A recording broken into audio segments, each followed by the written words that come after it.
ঘন কুয়াশার কারণে ঢাকা মাওয়া এক্সপ্রেসওয়ের মুন্সিগঞ্জের শ্রীনগরে ১ ঘণ্টার মধ্যে ৫টি পৃথক স্থানে ১৩টি যানবাহন দুর্ঘটনার কবলে পড়েছে। এতে একজন নিহত এবং আহত হয়েছেন অন্তত ২১ জন। ভোর থেকে শুরু হওয়া ঘন কুয়াশার কারণে হেডলাইট জ্বালিয়ে গাড়ি চালাতে বাধ্য হচ্ছেন চালকরা। এমন পরিস্থিতিতে রোববার সকাল ৭টা থেকে ৭:৩০টার মধ্যে শ্রীনগরের চালতিপাড়া, নিমতলা, হাসারা এবং ষোলঘর এলাকায় একের পর এক দুর্ঘটনা ঘটতে থাকে।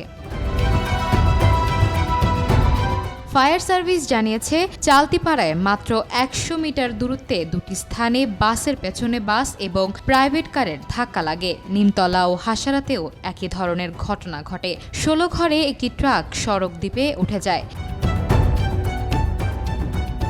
এসব ঘটনায় প্রাইভেট কারের এক চালক মারা যান এবং আহত হন ১১ জন। দুপুরে কেউটোখালী পয়েন্টে বাসের চাকা ফেটে নিয়ন্ত্রণ হারানোর ফলে দুই বাসের সংঘর্ষে আহত হন আরও ১০ জন।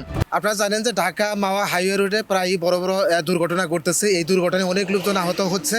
আমাদের পার্শ্ববর্তী শ্রীনগর ফায়ার স্টেশন প্রায় সময়ই এই আহত লোকজনকে উদ্ধার করে হাসপাতালে প্রেরণ করতেছে। এখানে ব্যাপক গতিতে গাড়ি চালানোর কারণে আমি মনে করি যে এই দুর্ঘটনা ঘটে। এখানে এটা নিয়ন্ত্রণ নিয়ে আসা দরকার, কারণ এটা নিয়ন্ত্রণ না নিয়ে আসলে, কারণ যেহেতু এখন ঘন কুয়াশা হচ্ছে, নিয়ন্ত্রণ যদি না আসে তাহলে আরও দুর্ঘটনা ঘটার সম্ভাবনা রয়েছে। তাই আমি সকল চালকদের উদ্দেশ্যে বলবো যে আপনারা প্রত্যেকটা গাড়ি আপনাকে নিয়ন্ত্রিত গতিতে চালান, তাহলেই এই দুর্ঘটনা রোধ করা সম্ভব। দুর্ঘটনার পর ফায়ার সার্ভিসের সদস্যরা মহাসড়ক থেকে দুর্ঘটনা কবলিত যানবাহন সরিয়ে নিলে স্বাভাবিক হয় যান চলাচল।